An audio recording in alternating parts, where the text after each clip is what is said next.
The American flag. The Statue of Liberty. The Lincoln Memorial. And of course, Harborough Auto.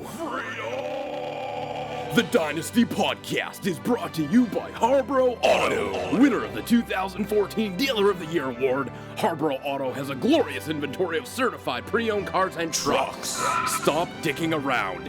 Do your duty as an American citizen and check out Harborough Auto today.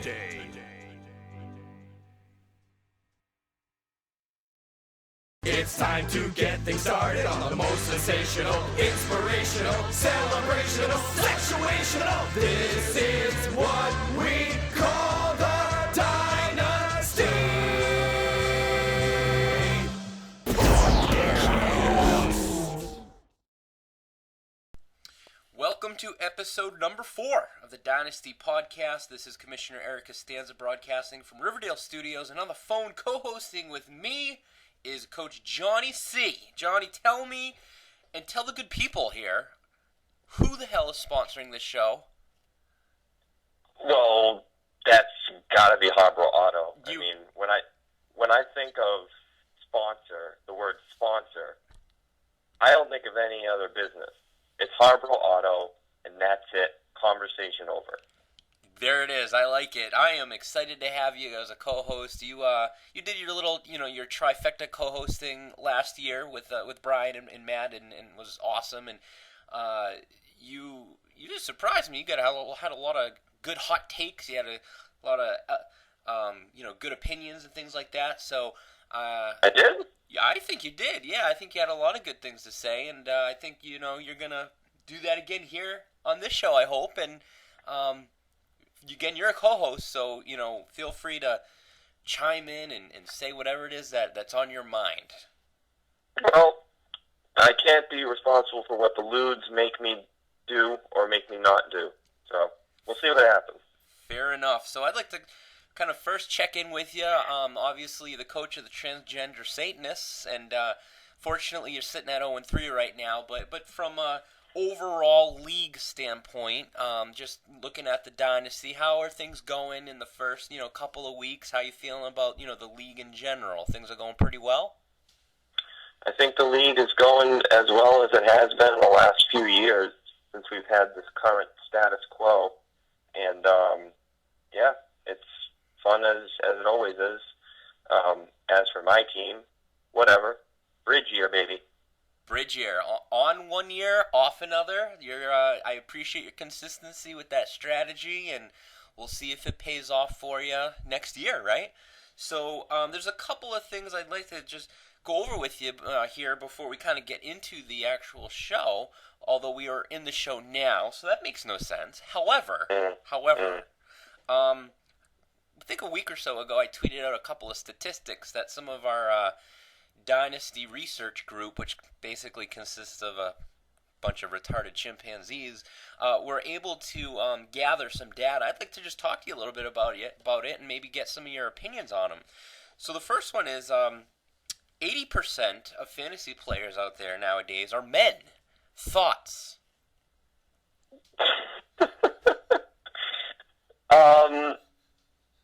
Okay, well, that makes total sense. That's not a surprising statistic. Actually, I shouldn't say that. I'm surprised it wasn't a higher number. That's exactly what I was thinking. I mean, that's 8 out of 10 people. To me, that's actually not high enough. I personally actually don't know. What do you mean not high enough? No, maybe I didn't say that right. Meaning, I like you, I think it should be higher than 80%. Like, I think. Well, yeah. I mean, I don't know if I just think I was expecting a higher number, but honestly, if you said 50, it doesn't matter either way. But I feel that number probably was higher, and it's probably decreasing as time goes by. I just think it's spreading to other people, and we're converting the females over to our dark side. Yeah. Well, the Dynasty has never had a woman in the league as a coach, so actually that would be. Well, actually, yeah, is that true? I know where you're going with this. Go on. Wait a minute. Was Matt Blanding's wife in the league? Or that may have been pre-Dynasty days. I think that was that was pre-Dynasty. We've never had a woman. Anyway, you went in a way that I didn't think you were going to. I was going to say, well, Jeff Garr was in the league. So. Yes, no penis.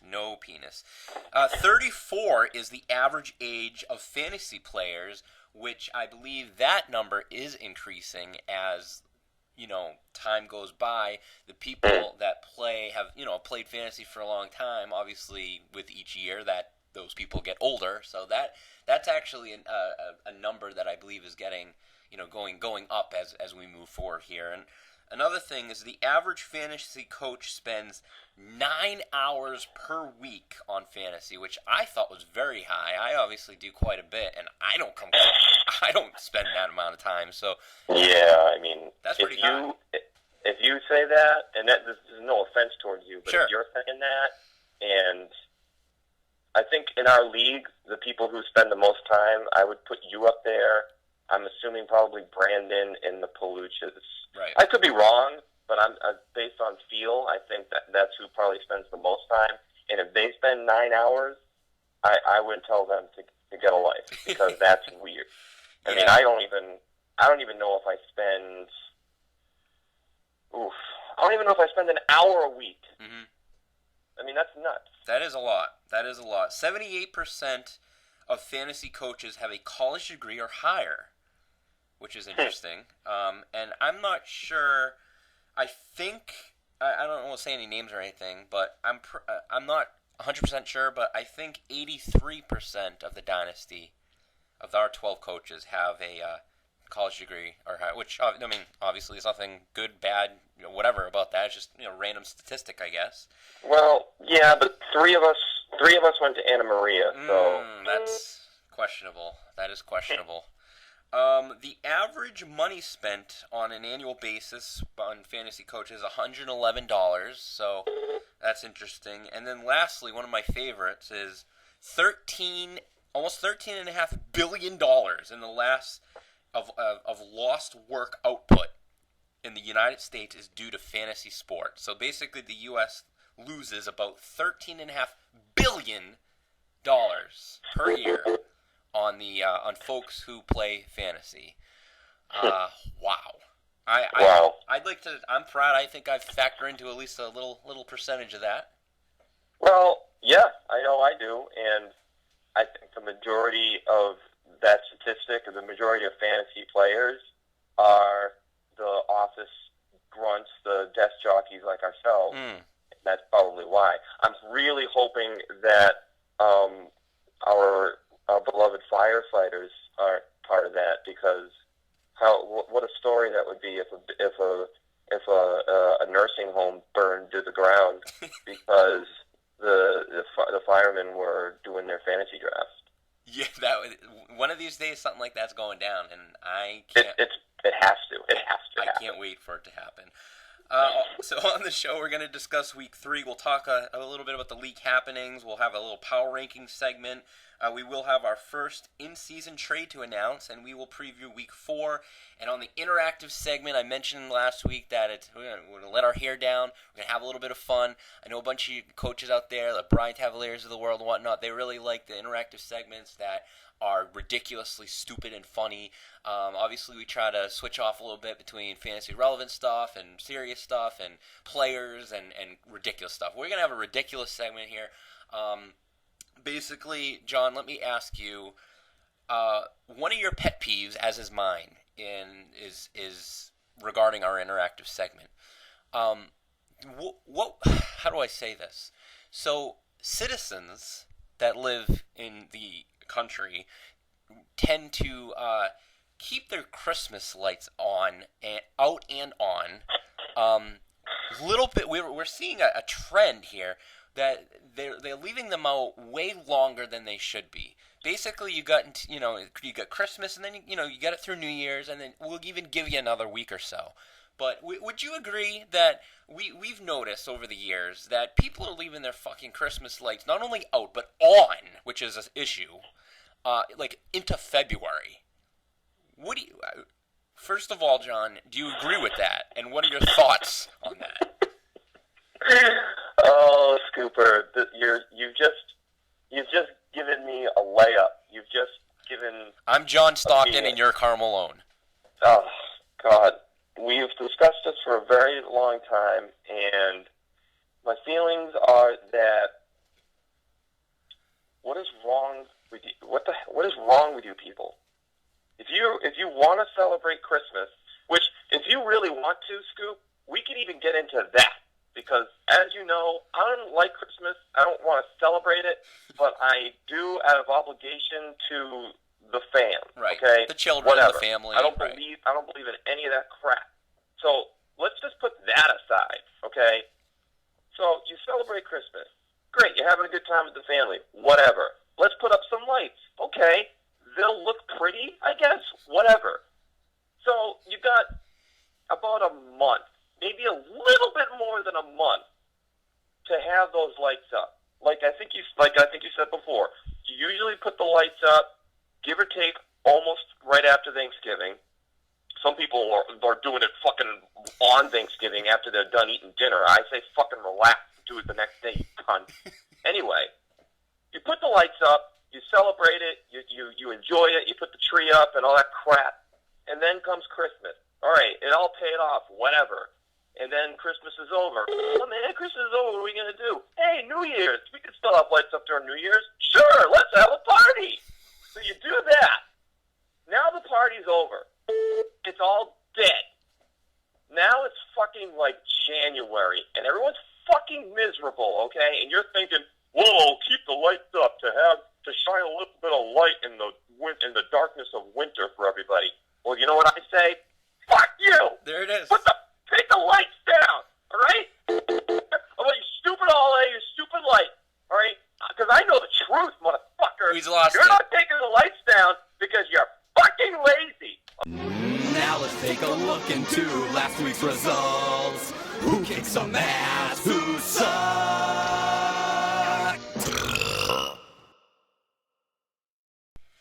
Johnny, are you okay now? You got a little outburst there.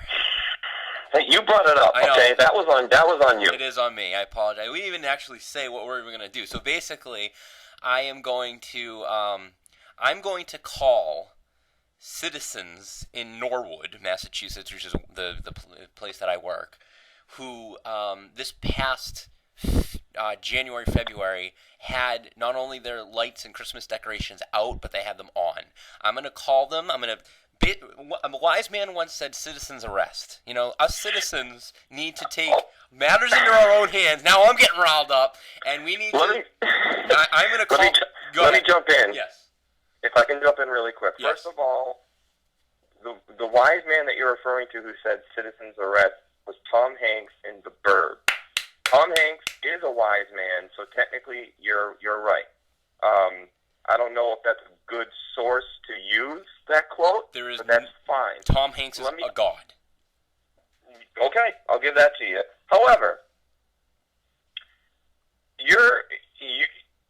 did you make note of these particular households, these particular people who kept their lights on during the non-holiday time? Full disclosure, I actually I called these people back in end of January, February, recorded it then, and we're playing it now. And it's gold. It's gold. There's actually going to be 2 phone calls back to back. I'm pretending as if I am a representative from the town hall, and I am asking these people, due to the new bill that has passed through Coach Senator William DeYoung, that they need to take down these Christmas ASAP. Anyway, we will get to that. It is going to be great. I don't know why. I seem to have some sort of skill at doing this. I'm not a comedian. I don't try to be. I don't play one at night or anything, but people tell me that this shit is funny. I have a hard time thinking about the ideas of what to do, so if you're out there and you have more ideas that you'd like to use me as the pawn, I will be more than happy to do so. So we'll get into that later. Let's talk about last week, week 3. We had 4 out of the 12 teams put up over 100 points, so some relatively low scoring. Let's see, the Boston Loggers, they wiped his ass with VIP on Swole. We also saw Wait now. Whoop. Oh, that's right. We got music going down during this bitch. Handy Quacks finally got his first victory over the Satanists. Bubblegum Shrimp, he kept rolling. He went to 3-0. And speaking of 3-0, the surprising Senators also got to 3-0 with the upset over Brutal. And in another upset, Hong Kong took down Peril, and then the Pig Newtons disposed of Soul Glow. Johnny C., thoughts regarding Week 3, surprises? Obviously, those two upsets were, interesting. I'm happy for Matt and his Cavaliers, and I think the Loggers are. He's got a really good team, and Bubba obviously a great team too. Will's obviously a surprise. We didn't expect him to be 3-0 at this time, but I'm rooting for him. I think it's great if he can continue going as far as he can, being undefeated. He's kind of just having a continuation of his season last year, even though he didn't make the playoffs, right? But yeah, right. All exciting. Yeah, Will texted me a day or so ago saying how he thinks the fantasy gods have righted themselves and now making him a contender this year when he didn't think he really would be. So, interesting. The Loggers, they scored the most weekly points for the second time in the 3 weeks so far this year. This is actually the third time the Loggers, this franchise, has led the league in weekly points, which moves him out of last place as far as, how do I say this, the teams that scored the most weekly points in their franchise's history. Ben previously had 2, now he has 3. John, care to take a guess as to who now is the team that has scored the least amount of most weekly points? Does that make sense? No. Use your word. Okay. Hong Kong Cavaliers, they have scored the most weekly points twice in their franchise's history, which is the least amount of times any franchises has scored the most weekly points in the history of our league. Okay. Anyway. Oh, I got to guess.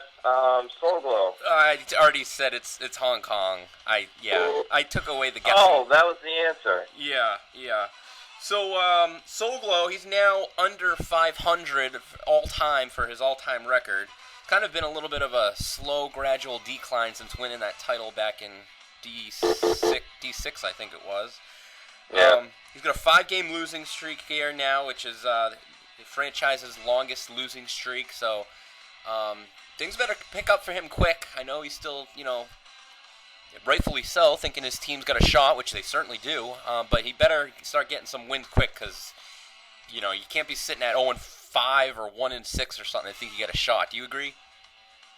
Definitely. Once you get to, let's say, 0-4 to 0-5, that's when basically your season's over. Yeah. So speaking of that, I noticed that you put your entire team basically on the trade block. However, so basically everyone's available. I think we already knew that, but you made it official, and obviously you made a trade for Adrian Peterson last week. It's a little bit of old news, but since you're here with us, why don't you give us a official statement or an official opinion of what your strategy is regarding that? Strategy? I honestly wasn't even thinking about trying to get Peterson until obviously I read that email that Bob sent, and I kind of was like, wow, I'm going to jump on that. While I have the opportunity. I knew that another coach was going for him. I know Whitson was trying to get him, but apparently I gave Bubba a better offer, and obviously I'm not in it for this season, so he can be out all season, and I don't give a shit. Yep. If he's back next year, then great. There you go. I know it's definitely risky, but I was willing to take it. It's all about the risk. What are we saying anyway? This whole fantasy football crap is a goddamn crapshoot anyway.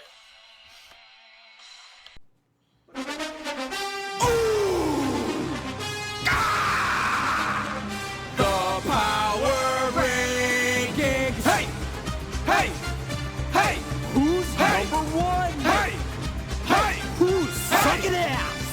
The Dynasty Power Rankings.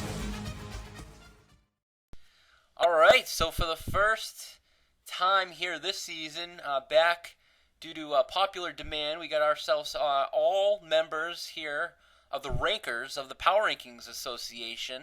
Obviously, myself and Johnny C, and then we have Brandon, Mr. Whiffen, and Bubba on the phone. And guys, all at the same time, and Johnny C, you as well. Think of one word that describes how you're feeling right now, and on 3, all say that your one word all at the same time. 1, 2, 3. Oh, hold on, niggardly. Hemorrhoids. Okay, great. Getting off to a great start. So we are going to kind of go over the power rankings here as we are out of week 3, entering into week 4. And before we get into the details, let's see. Let me ask you, Matthew Whiffen. Yeah. What's up? Yes. Overall, how did you feel the rankings are? Is it hard to determine where everyone's at? Do you think maybe it's a little bit easier than in years past? What are your thoughts on that? Well, Devin, this year, there's a lot of haves and have-nots, which was good. It was a lot easier to kind of literally have it. But, it always gets tough, after week 1, after the draft. Some players don't pan out, some do. But you just got to kind of be consistent every week and don't put anyone too low compared to the week before. Mm-hmm. But this season's been good. It's been solid. There's been some solid teams and a few surprises, but overall, who's good and who's not. Nicely put. So let's get right into the rankings, and you know what? Let's actually start from the bottom and work our way up. Let's do that. So the last place team via our rankings, unfortunately, Mr. Johnny C, is the Transgender Satanists. You actually received all last place votes other than actually myself. I voted you as the second to last team. Thank you. You're welcome. Bubba, can you tell us, was this an easy thing for you, or was there maybe between Soul Glow and Satanists as to who the last place team is?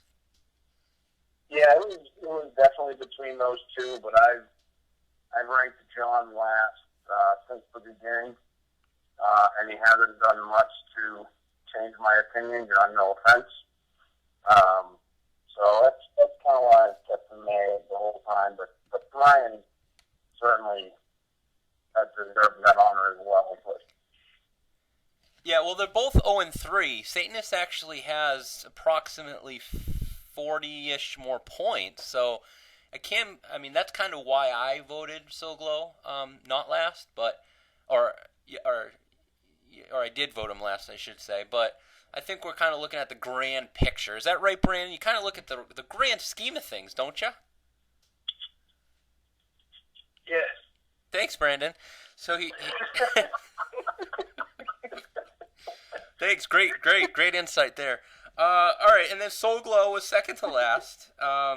Again, mostly everyone voted Soul Glow second to last. Although Brandon, you actually voted Soul Glow in the 10th spot. You actually put Hong Kong second to last. So you care to talk to us about what decision factors into that for you?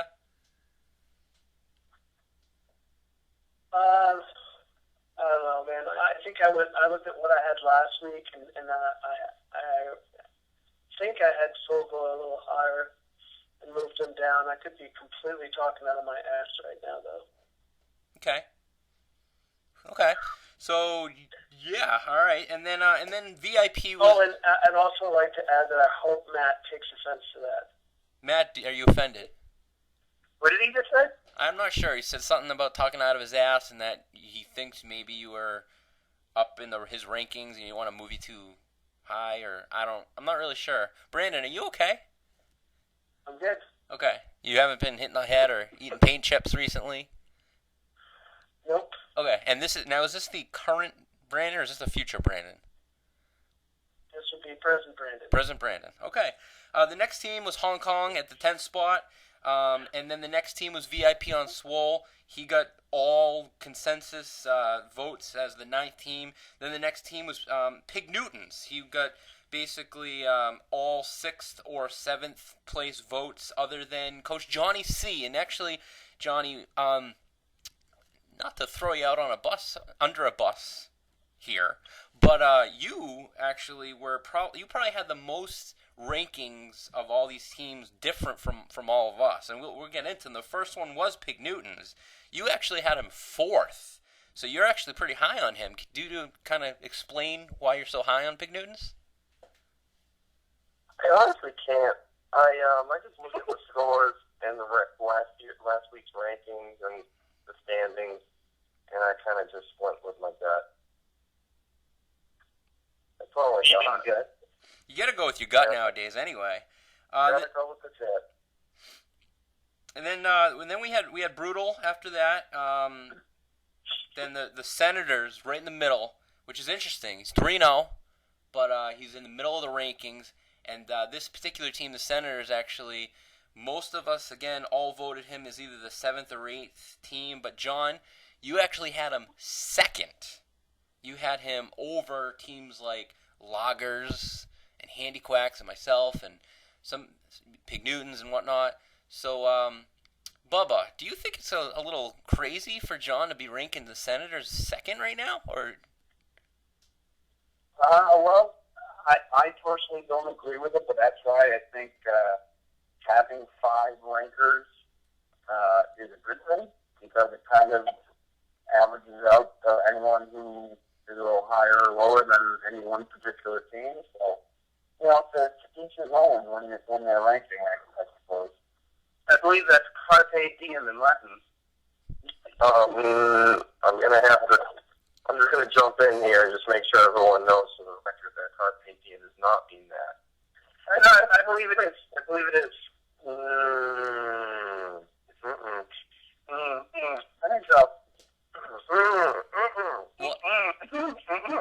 We'll have to look that up on the Google machine. But No need. Okay. The next team was Yellow Peril coming in at 5th, and then the next team after that. So now I guess we'll go to the top 4. So this is kind of how the top 4 teams are actually all from the north. So technically, if the season ended today, it is impossible, obviously, for 4 teams to come out of the same division to make the playoffs. But that's kind of how we see the teams right now, if you will. 4 is Handy Quacks. We all voted Handy Quacks in either the 3rd or 4th slot. Again, John had him at 7th, so pretty far down there. And then the 3rd team is a team, I believe that's in the North Riverdale division, not Bobble Gump and not the Loggers, so you guys can all figure out probably what team that is. And then the 2nd team is the Loggers. He has the most points, so he's 2-1. And then the number 1 ranked team, you get the consensus, 5 votes from everybody. Bubblegum Shrimp, Bubba, congratulations. You've been number 1 for a little bit now, but you've got the 5 consensus vote. How does it feel sexually? That's me, Bubblegum Shrimp. We're all on the tracks, and you're coming through, aren't you? Yeah. You better watch yourself with the trains coming. So you got the respect of the rest of the rank of the Power PRA. So congratulations, Brandon. Do you think Bubba at number 1 was a shoo-in, a definite, or have you given any consideration maybe to putting Loggers there, considering he has the most points in the league? That's a tough one. I mean, I think consistency is what's going to win that division. So I think Bubba's going to consistently put up big points. I think you'll see more up and down from the Loggers. So that's why I have Bub number 1. Mm-hmm. Bub, do you agree with that? Thanks. Yeah, thanks, Brandon. Oh, you're welcome. Great. Well, that pretty much rounds up the rankings. Does anyone have anything else regarding, the rankings, what maybe some predictions, what you think is going to happen, or anything at all regarding the league that we'd like to talk about? We got about 20 seconds, so.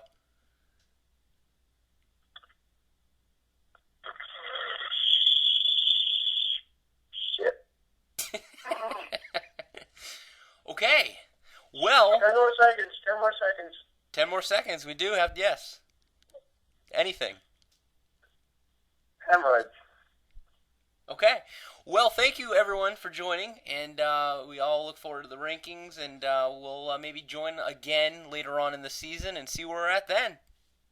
Carpe diem, guys. Sounds good, guys. Bye.